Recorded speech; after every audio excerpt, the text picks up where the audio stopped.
Thank you for joining me today. It's Brian Gubernick, and welcome to the No Days Off podcast, where we believe that every single day brings a new opportunity to get better. Today, I want to talk about maybe one of the most common lies, and that's a pretty aggressive word, but common lies that I hear each day. It might even be the biggest lie that we all tell ourselves. And that lie is, I don't have time. The statement, I don't have time. We say that like it's a fact. Like time is this external force that somebody else is controlling. But here's what I've come to realize. We all get the exact same 168 hours a week. You get it, I get it, Elon gets it, Oprah gets it. We all have the same 168. So if time is not the issue, like we have 168 hours, if time's not the issue, then what exactly is it? Well, let's break it down. Literally. Let's run the math and then talk a little bit more about this math equation.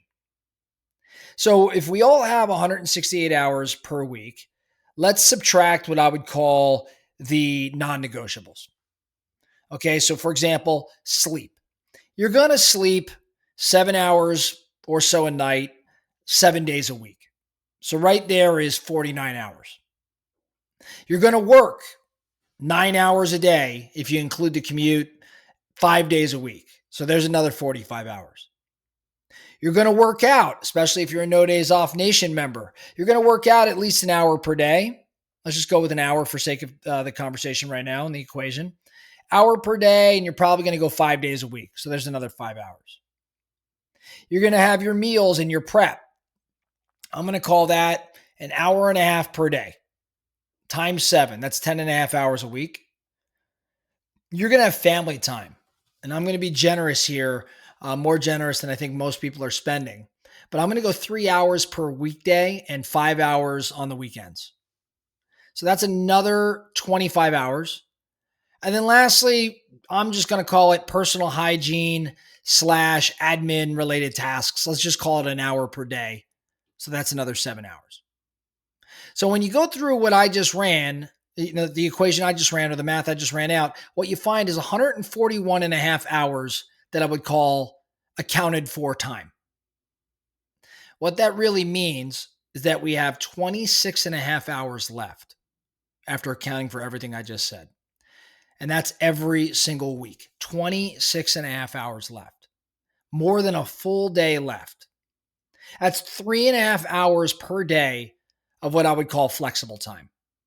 Even if you don't like the math equation I just gave you, like you're like, oh, I'm going to sleep a little bit more. I'm going to work out 7 days, or, it takes me a little bit longer to eat. Okay, fine.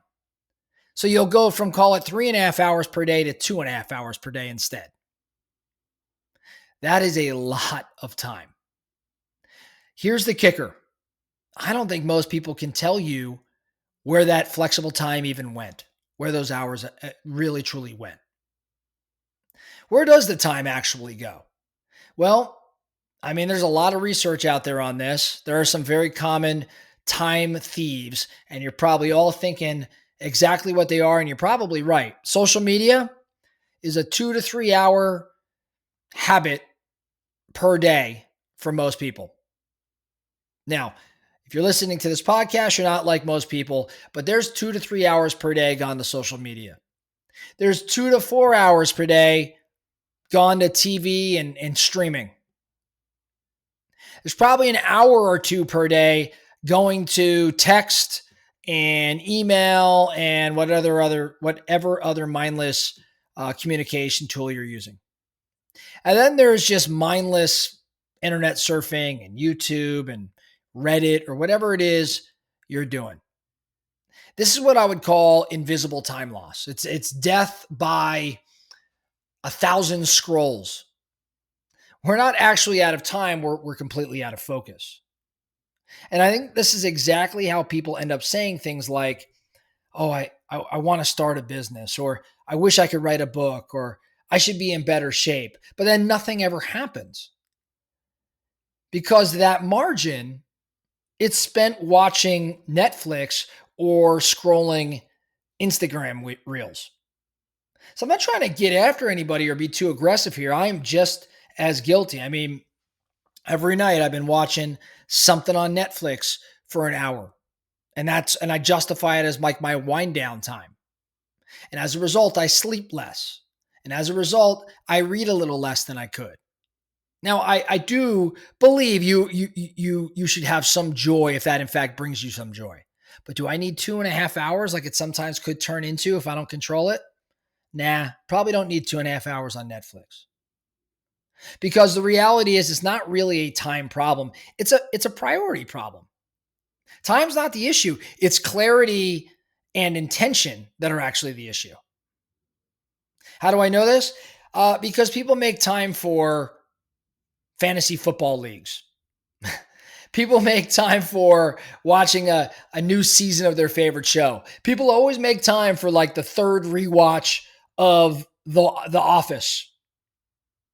But they can't make time, I guess, to read 10 pages a day or call their mom or journal or meditate or create.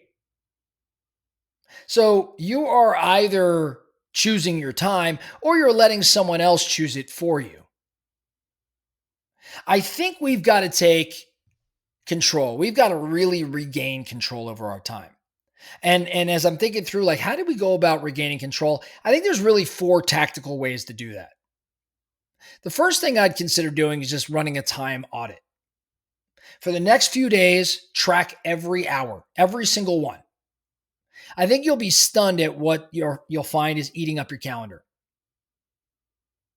You could use a spreadsheet to track, or there's actually apps. I haven't used them, but I've heard of like an app called, I think, Rescue Time. There's another one called Moment, but they allow you to track your time.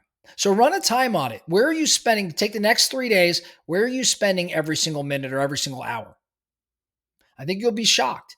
Number 2, I would deploy what I would call the 1 hour earlier strategy. I think most of us here today can leverage this 1 hour earlier strategy. Most people have no idea what waking up 1 hour earlier can do. If you pick up 1 extra hour just 5 days a week, that's 5 more hours per week. That's 260 hours per year. 260 hours per year. That's the equivalent of 6 full work weeks. What could you build with that sort of time? Right? What could you build with 260 more hours per year? Two more. I mean, that's so much more time. It's crazy. Next, I want you to create what I would call no-fly zones. No-fly zones. What do I mean by that? I want you to block your sacred time with zero distractions. The time for, block this time for work, for working out, for your side hustle. Treat it like a flight. That's why I call it no-fly zones. I love flying sometimes because I get so much done. Why do I get so much done? Because there's zero distraction. There's no calls. There's no emails. Well, there could be emails if I'm on Wi-Fi, but there's no calls. There's no interruptions. So create these no-fly zones. And then lastly, and I love this one, it's been a game changer for me. I want you to install what I would call default habits. As we've discussed here, you don't usually rise to the level of your goals. You fall to the level of your system. So when I say install default habits, what I think about is instead of saying something like, I'll read more, what I would challenge you to instead do is after I pour my coffee, I will read 10 pages. That becomes the goal. So again, instead of broadly saying, I'll work out more, what I'm going to instead do or say is at 5:30 every day, I'm at the gym, period. This is the default habit. Clock strikes 5:30 at the gym. Pour my coffee, read 10 pages.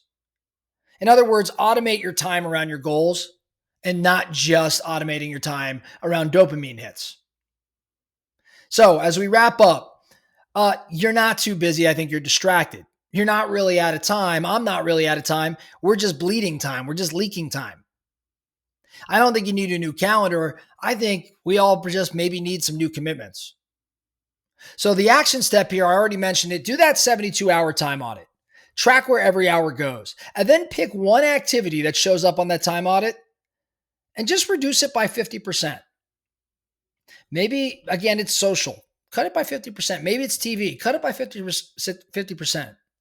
And instead reallocate that time to something that matters to you, be it your health or your relationships or, a hobby that matters or your craft. Time is not the enemy here. Time is actually an ally, but only if you, in fact, stop wasting it.